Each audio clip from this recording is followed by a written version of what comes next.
Neptune is entering the sign of Aries, and this is a historic shift. Neptune has not been in Aries for roughly 165 years. The last time this planet occupied this sign, the world was a fundamentally different place. Neptune moves slowly. It spends approximately 12 to 14 years in each sign, and its influence is deep, gradual, and transformative.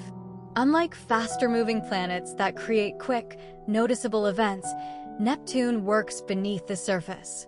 It reshapes how we feel, how we dream, what we believe in, and what we are willing to sacrifice for.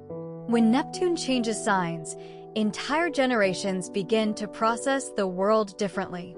And when it enters Aries, a sign defined by initiative, courage, and the drive to begin something new, that shift carries a particular intensity. It asks us to reimagine who we are at the most fundamental level. What does this mean for your sign specifically? Let us talk about that now. Cancer, Neptune is leaving the space of your 9th house, where it has been since 2011. During that period, it was in a favorable aspect to your sign, bringing you unusual, sometimes unexpected, but nonetheless very important opportunities for development and growth. That growth was often realized through learning, education, travel, relocations, and encounters with new cultures. Many Cancers expanded their worldview during that period and gained a new understanding of their role in life and in society. Neptune in the 9th house often brings unusual life experiences that fundamentally change the way we see the world. Many Cancers went through genuinely transformative shifts during those years, altering not just the external circumstances of their lives, but also their understanding of personal boundaries and their own freedom. Now, however, Neptune is moving into your 10th house for the next decade and beyond. This is a very important and somewhat demanding position in relation to your sign. The 10th house symbolizes your status and position on the social and career ladder. It speaks about your place in your profession and career, but also about your family and personal status, as well as the status connected to where you live. It touches everything related to how the world sees you and what position you hold within it. Neptune in this sector can manifest in two ways. On one hand, it can begin to introduce doubt about things you previously considered stable and unchangeable. You may suddenly start wondering whether the job you are doing is really what you want, whether your current direction of development still inspires you, whether you see perspective, advancement, and financial stability in it. Thoughts may appear like, maybe it is time to change something. These questions are not signs of failure. They are signs that you are evolving beyond what once fit. At the same time, this period can be accompanied by unclear or somewhat strange processes at work.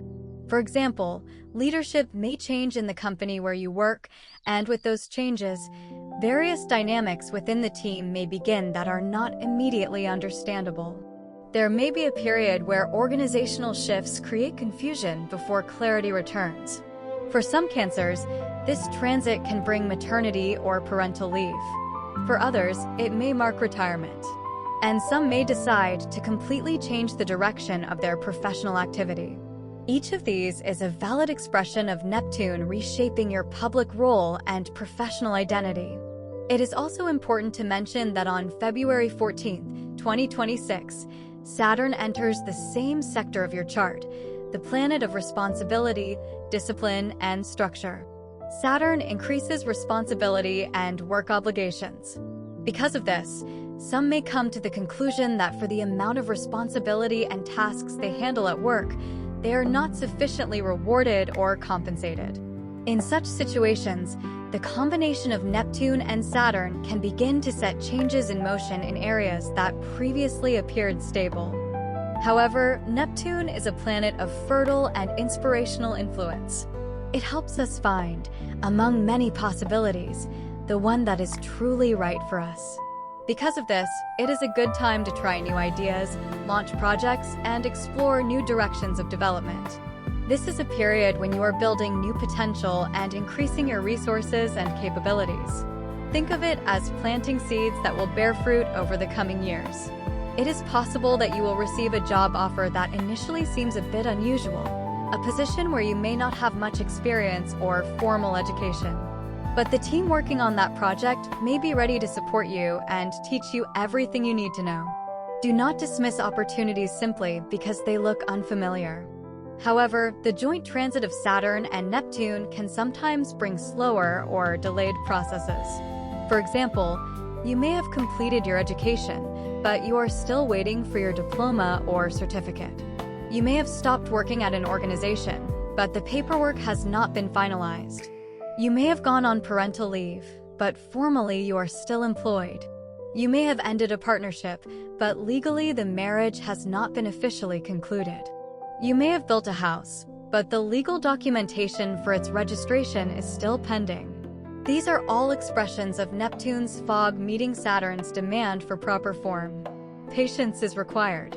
Neptune symbolizes our dreams and ideals, while Saturn gives those dreams concrete shape in reality. Because of this, their joint transit through your 10th house can help you find or build a social position that truly suits you in this period of life. It can help you align your outer role with your inner truth. In its positive expression, this transit can also bring an expansion of the family, along with new responsibilities. With those responsibilities may come certain fears or doubts, whether you will manage to handle everything and whether you will navigate the new circumstances successfully. These doubts are natural and do not mean you are not ready. The 10th house is also the house of control and authority. Because of this, during this transit you may consciously decide to release control over certain situations or people. For example, letting your children begin their independent lives. Relinquishing certain powers or functions at work because you no longer see meaning in them.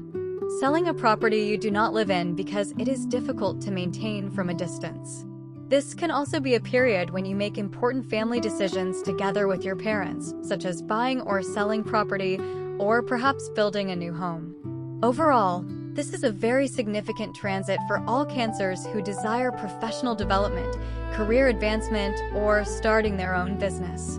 The most important thing is not to be afraid of changes, especially when you feel that something in your life is no longer aligned with your soul and your true desires.